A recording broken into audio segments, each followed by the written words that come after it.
Hello, everybody. Thanks for being here. My name is Ross Gruters. I'm the legislative representative for Division 778 of the BLET here in Des Moines, Iowa. I'm also co-chair of a cross-craft railroad caucus called Railroad Workers United. And we're here today to talk a little bit about rail safety in Iowa. But first, I guess I do want to thank the folks who helped sponsor this event. We've got Smart TD State Board Chair Jim Garrett with us today. We've got folks from the Iowa Federation of Labor that helped sponsor this event, as well as the South Central Iowa Federation of Labor. Hopefully I got that right, Charlie. Yes.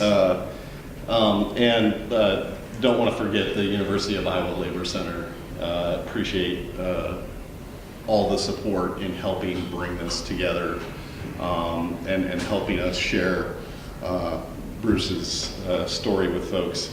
First, I want to talk about sort of the condition of where railroading is at in Iowa. And most of this, if you're looking for where this information comes from, most of this I got off of the Iowa DOT website. So first off, Iowa is served by 18 freight railroads in the state. Nationally, there are 7 Class 1 railroads. These are the biggest rail carriers. They make the most money in the country. Of those 7, 5 of them operate in Iowa. The BNSF, the Union Pacific, Canadian National, Canadian Pacific, and what am I missing? Norfolk Southern, thank you. So we have a pretty good representation of the major railroads. A step down from that are the Class 2 railroads. We have one of those in Iowa, and that would be the Iowa Interstate Railroad. So some rail facts from 2017, just as far as what our coverage is in the state. There's over 3,300 miles of track in the state among those 18 railroads, and on those, the shipments totaled more than 61.8 million tons shipped from the state and 34.3 million tons received. 2 Amtrak routes operate passenger service in the state across southern Iowa and then the southeastern portion of the state, serving 6 Amtrak stations. And those generated over 60,000 passenger rides in 2017. Iowa's freight railroad network is part of a 160,000 mile transportation network in the state.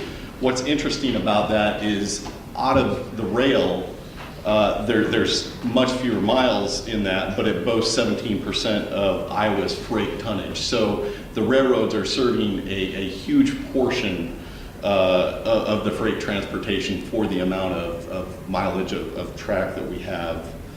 And what do we ship on the railroads? Anything you can think of, basically.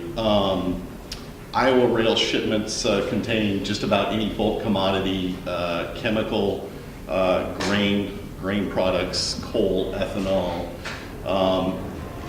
you name it. And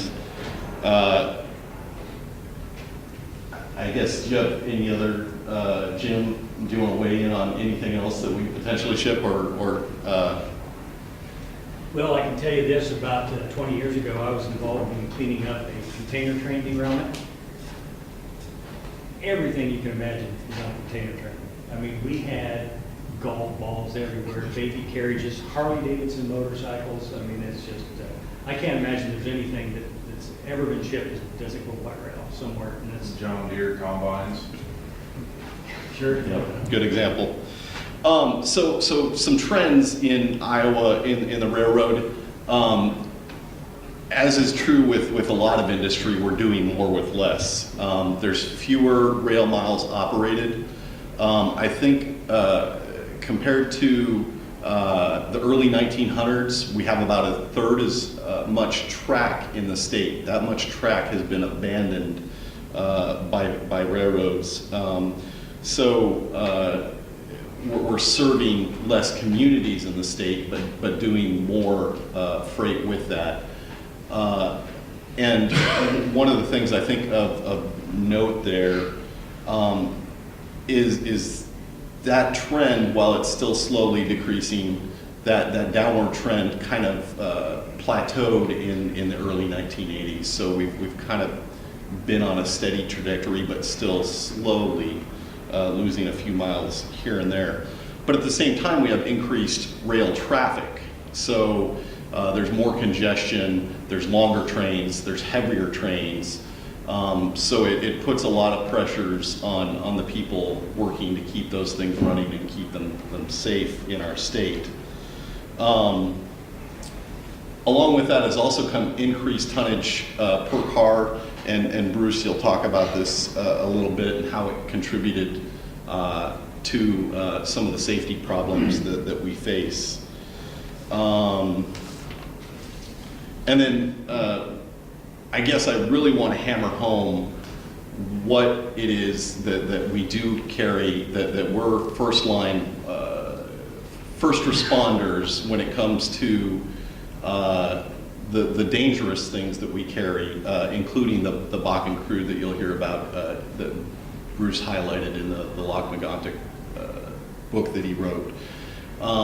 We have a lot of toxic inhalation hazards on the railroads that we are protecting, and some big examples of those would be like chlorine or ammonia, things that could kill large numbers of people in our communities if they derailed at the wrong time in the wrong place. And so as a locomotive engineer, it is my job and the conductor I work with as a crew, the two of our jobs to ensure that we're operating in a safe manner. But in order to do so, we need the help of the rail carriers and making sure that they are maintaining the best safety standards possible for our track and our rolling stock, our diesel locomotives. And that's one place where I think we have huge opportunities in the state, and one of the reasons that Bruce is here is because we did have a failure and a breakdown of a train that traveled through the US and into Canada and ended up killing 47 people just under 6 years ago.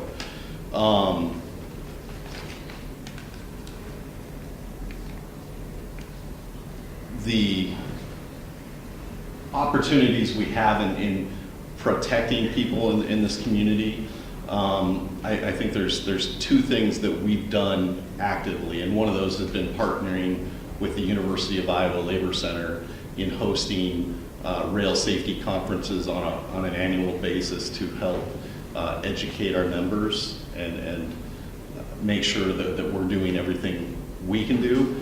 But the other thing that is lacking, and I think Bruce will talk about this, is regulatory and policy oversight. So it is up to the federal and state governing bodies to put forth good legislation that protects the people of Iowa and the workers on those trains. And if we're not doing that, then we end up with a situation like we did in Canada. And I'd say that Iowa is not immune to that. We have derailments on a regular basis, including some of these things like Northwest Iowa last year, where tar sands bitumen derailed on the Burlington, Northern Santa Fe, and Northwest Iowa, and put a lot of that product into our waterways. Another example would be a couple years ago in Gretinger, and you worked on this, Jim, so you know more about this, I think maybe than even I do, but there was a two-person crew that was hauling what was supposed to be ethanol, and I believe ended up being denatured alcohol, if my facts are correct. Actually, I think there was both commodities were on that train. Okay. So they were hauling this train composed of ethanol and denatured alcohol that derailed and caught fire. And being the first people on the scene, they were able to pull away cars from that wreckage, those cars that were on fire, so that it did not spread to further cars. It was also something that we call a distributed powertrain, which means it had a locomotive on both the front and the back. So they were also able to, getting a ride from first responders who were blocked at a crossing, able to cut another crossing and be able to pull more cars off of that train as well, to protect those cars from further catching fire. And it's a good example of where that relationship between the conductor and engineer really yield a lot of safety benefits for people in the state. Jim, you've been working on other legislation to keep us safe on the railroad. Do you want to step in here really quick and talk about what opportunities and what legislation we've been working on? Well, so sticking with the two-person crew to begin with, we're not asking for anything that's not already the industry standard. We just think that two-person crew is the least common denominator when it comes to crew safety, and we just want to maintain that level. So we're not asking for an increase in jobs. We want to maintain that level of safety. So we do have two-person crew legislation filed here in the Iowa Capitol. It has not yet received a subcommittee hearing, and it has not been, I guess, universally accepted by the political winds up here. And we also have other safety legislation.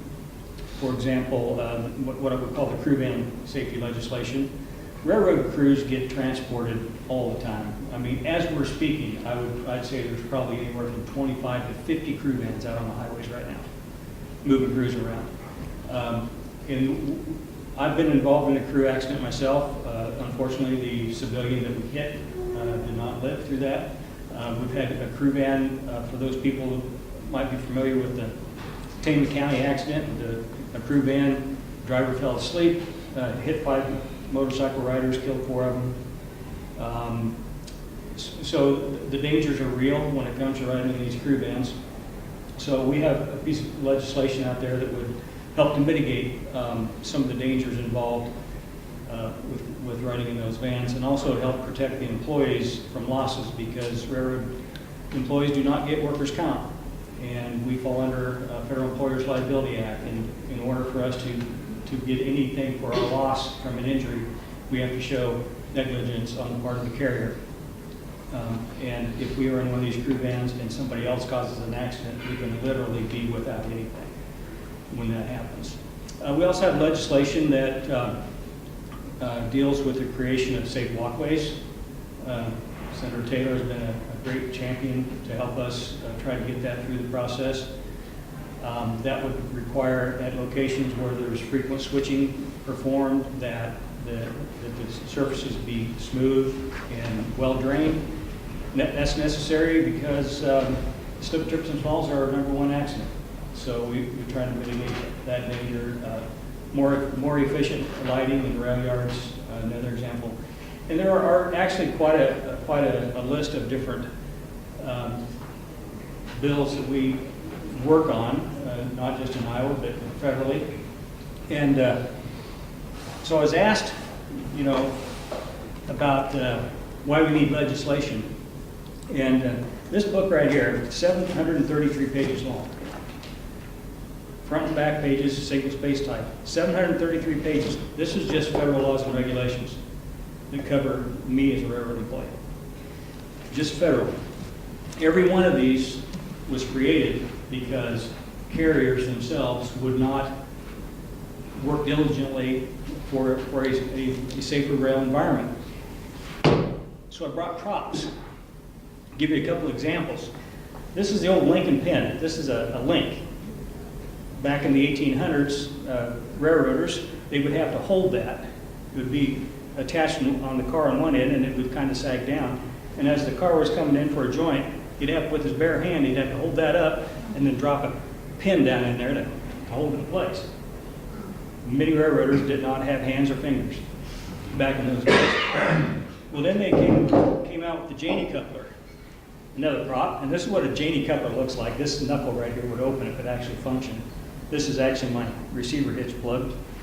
And so when they came out with the Janey coupler, railroads resisted installing it.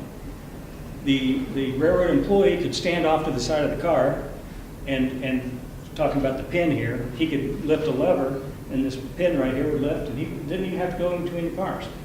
Very safe innovation at the time. Railroads resisted installing those. Federal government had to step in and mandate it. The air brake system that we still use to this day was invented in the 1880s, and it was tested right here in Iowa on West Burlington Hill by George Westinghouse invented it. And it's kind of incredible that even today, that same basic design is still what we use to stop a train. So anyway, so the air brake was invented. Prior to that, you had guys running along the top of cars turning the handbrakes. The engineer would give a toot, or he'd have whistles, signals. When it wanted to slow down or stop, he'd give a signal. The brakeman would jump up from their stand and start tying handbrakes. Wanted to release him, he'd give another signal. They'd start running back across the car and then tying handbrakes. So when the air brake came out, again, railroads resisted installing this new safety technology. The federal government had to get involved and mandate it. And so 150 years later, that's still, unfortunately, the norm when it comes to getting some of the safety requirements that are necessary for us to have a safe job. And a lot of the times I hear, especially when it comes to the two-person crew argument, it sounds like something you need to negotiate. Let's just think about that. They're asking a railroad union to negotiate public safety. I tell you what, it's not going to go good for the public if you put it in our hands. And you know, because we have wants and needs. And that is kind of ludicrous to think that you would, any labor organization would be charged with negotiating public safety. So we reject that argument outright. So, but if you have any questions on it, you can ask me. That's what I like. Thanks, Jim. There's something at the University of Iowa Labor Center that I learned through the health and safety conferences that I really want to hammer home because I think it's an important point and ties into the story that Bruce will share here in a few minutes. One of the things we learned about is what's called the Swiss cheese model. And there's a number of layers to safety that safeguard against the kind of tragedy that happened in Lac-Mégantic or any derailment throughout our state and our country and beyond North America and our Canadian, Mexican neighbors. And that is that there's all these different layers of protection. But if you picture it like Swiss cheese and you kind of turn it all kinds of different ways, you might get through one of the holes in the first layer of protection or even the second and third layer of protection, but eventually one of those layers of protection is going to catch it and safeguard against the kind of tragedies that we see. And what we saw in Lac-Mégantic is all those holes in the cheese lined up, and there were a number of failures that led to a tragedy where 47 people lost their lives. I think that's a good introduction maybe for the University of Iowa Labor Center, and if you want to say a few words Sure. about how we've worked with you on rail safety. Yeah, That'd be I would great. love to. I'm Jennifer Sherry from the Labor Center at the University of Iowa. And I think as many folks in the room know, the Labor Center has been part of the university since 1951. This is a 68-year proud tradition of serving the state and its working people and focusing on research and education that improves people's workplaces. And I want to say, I think the work that we have had the privilege and really the honor of doing with the rail unions over the last decade now is, I think, one of the prime examples of how powerful that public-private partnership and building a real strategic program around combining education and empowering your membership and policy work to improve the safety of workers, frontline workers, who know best what the hazards are, and improving safety for the public in the process. So starting, I think, way back in 2008, I was trying to go back and actually look at how long we've been doing this work together. Leaders of the locomotive engineers came to us with a sort of very, very confusing list of concerns and problems. And through the process of working with many of them, I think what we ended up doing was a real root cause analysis. Folks who work in occupational safety often talk about sort of iceberg model where you can see a bunch of problems, but to really figure out what's going on takes a lot of analyzing. And when we heard Ross talk about how complex the rail system is, and we saw Jim show us how complex the regulatory scheme surrounding the rail system is today. And so I want to say it's been an incredible learning experience for me, but what I've really been impressed by is the way that you and your leadership have taken evidence-based research and solid information and then used it to try to transform what has over decades, and the history of this is fascinating. I'm not going to give you the 200 years of history right now, but that has been a fascinating part of this learning experience. Transforming what over decades has really become an entrenched, often punitive, behavior-based safety culture within the railroad system, and working bit by bit to try to turn that into a proactive, positive safety culture that's focused on true hazard identification, hazard elimination, and as Ross said, multiple layers of checks and protection. And also getting at some of the root cause issues like fatigue and the real hazards that causes, the real toll that takes on people's health, and the public safety issue that ensues, and the kinds of policy changes and practices that can improve that over time. I just want to add one more thing that I think is of note, since we're getting to do this event right here in the Iowa State Capitol today. I think we're also part of a very proud Iowa tradition in doing this work. Iowa has been a railroad hub for over a century. And one of the things that we've learned in doing the work with rail unions over the last few years is the way in which Iowa has often been a leader in helping to set national standards, going all the way back to the 19th century. And one of the very interesting figures and characters in this story, along with several rail union leaders in the 19th century, was a guy named Lorenzo Coffin.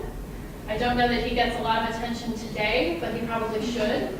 He's a very interesting guy. His whole life is fascinating. He was, for example, for a while the editor of the Fort Dodge Messenger. He worked on agriculture issues. He created a lot of new legislation in Iowa during his lifetime. In 1883, this is the part of the story that's relevant to us today, he became appointed to the Iowa Railroad Commission, not actually knowing much about railroads. But in the course of that appointment, he began to interact closely with many rail workers, as Jim said, who were missing fingers, who were missing arms, who had been maimed, who had been killed. We're about to mark Workers' Memorial Day at the end of April, which is a day when we always take stock of how many fatalities occur in people's workplaces.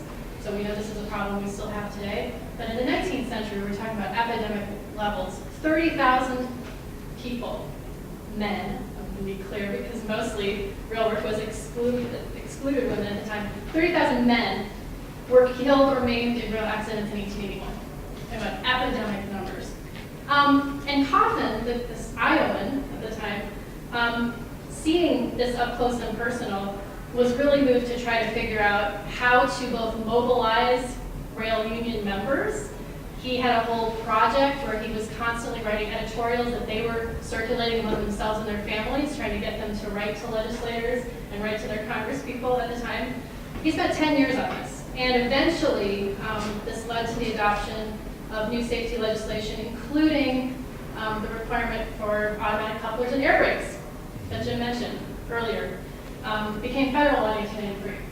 Started right here in Iowa, and I think it's just been absolutely a joy and an honor for the Labor Center to continue that kind of work with Jim and Ross and Jeff Kurtz, who's tied up in caucus, and many other rail leaders today. So I want to congratulate you on the great work you're doing, and we look forward to continuing that because the challenges are still before us.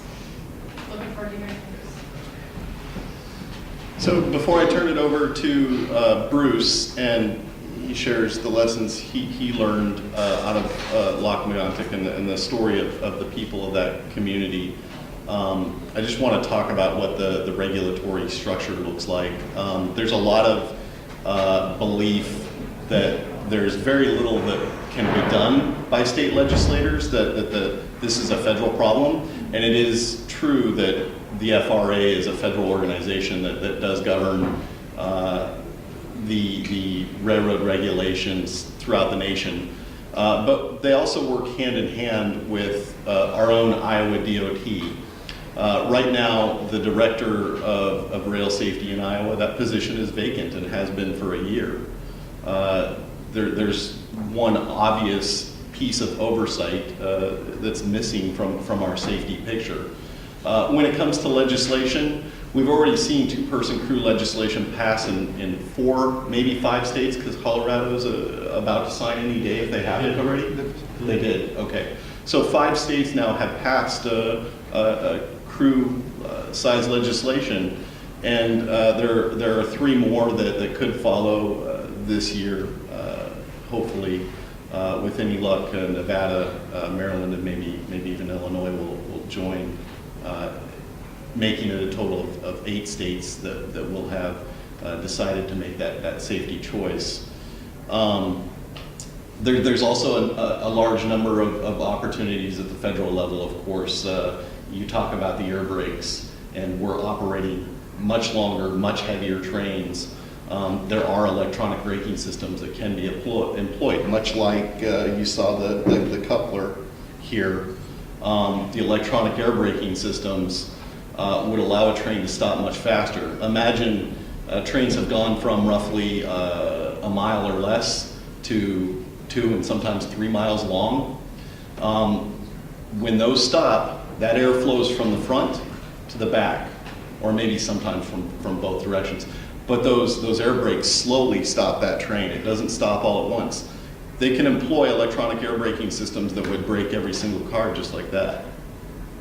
But they won't do it because, and they being the railroads, will not implement that because of the cost involved in doing so. To me, as leaders, we need to consider lives, not dollars and cents, and so hopefully we're doing that, and hopefully we can be a resource in doing that. I also want to acknowledge really quick that University of Iowa Labor Center effort that started under Iowa State Legislative Board Chairman Jeff Kurtz, who's now a freshman legislator here at the state capitol, so he can be a resource as well if you need be, but certainly Jim and myself can be available as well if anybody has any questions, concerns, wants to help work through these issues. And with that, I am pretty honored to have from Canada Bruce Campbell to talk about the story of Lac Megantic and the tragedy that happened there, and how all the layers of protection failed that community and those people.